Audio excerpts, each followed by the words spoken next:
KATC Weatherland. Here's Rob's forecast.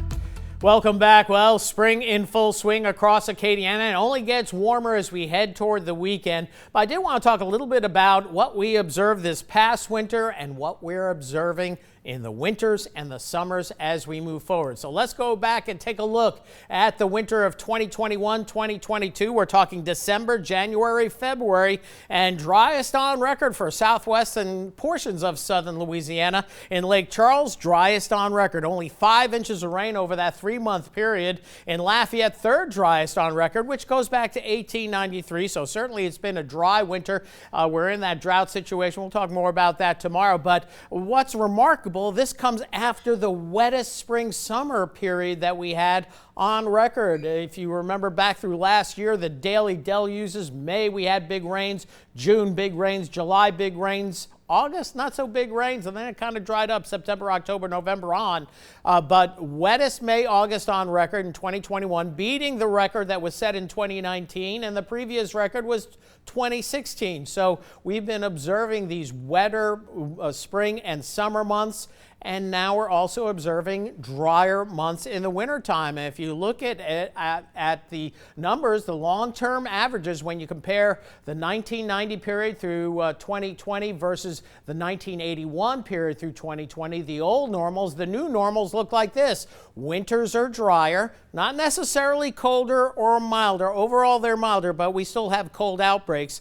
But look at the spring and summer months. We're seeing wetter springs, wetter summers, and that's all related to more heat in the atmosphere, a hotter Gulf of Mexico, and the two combining to hold more moisture in the atmosphere in the summertime, and that translates to heavier rainfalls and more intense rainfalls, while in the wintertime, it's kind of hard to explain why we're seeing drier conditions other than the subtropical jet stream is a little bit wavier, and we're not getting those persistent deliveries of wet weather systems that we see so often in the wintertime, going back into the 1980s and 90s, but haven't seen much in the 2000s. So that's a little bit of a climate change parameterization that has changed, and it's a new paradigm for us where we're seeing these drier winters overall. Not necessarily colder or milder, generally a little bit milder in the summers. There's no trend temperature-wise, but we are certainly getting wetter. So here's the big picture across the lower 48. Here's the polar jet stream. That's where the active weather is. Subtropical jet stream down here, but it's not doing much, but it will going into next week, and that's when we're going to see rain chances improving. Right now, we just have some high-level cirrus clouds across the area, and we'll continue to see that as we head into the overnight hours. It's going to be cool once again, but not as cold. Upper 40s, low to mid 50s, and then tomorrow a mild one. Temperatures getting up into the upper 70s. Mostly sunny skies, and as we move forward going into Thursday night, Friday morning, back down into the 40s with less high cloud cover, so a little bit cooler than actually tonight. And then going into Friday afternoon, a big warm-up. We could be pushing 80 degrees for Friday afternoon. Moving into the weekend, it will be mild. It's going to get breezier, and we might see a few spotty showers moving in for both Saturday and Sunday. We're going to keep rain chance relatively low at 20%, but those rain chance numbers go up beyond the weekend, and we'll take a look at the Euro model. That's Sunday. Then we get into Monday. Here comes a front. Could be a severe weather outbreak for our friends to the north. Maybe some strong storms here as we head into Monday evening. Maybe a little bit of a break on Tuesday, but guess what? That subtropical jet getting more active, so we could have more wet periods going into Wednesday and Thursday of next week as well.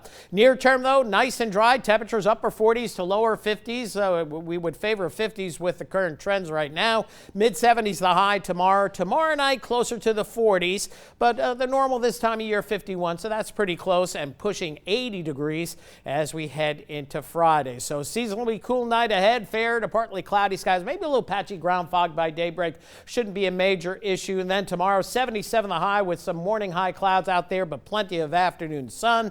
Just on a winning pattern right now, and we finish out the week that way. This weekend, it gets breezy, it gets a little bit more humid and a little bit warmer, and there will be a few showers, but a more active pattern as we head into next week. And by the way, if you want to learn a little bit more about the climatology of what we're observing, not what we're forecasting, what we're observing in this warmer climate world, go to KATC.com. I have a lot more on the latest article concerning weather. All righty. Thank you, Rob.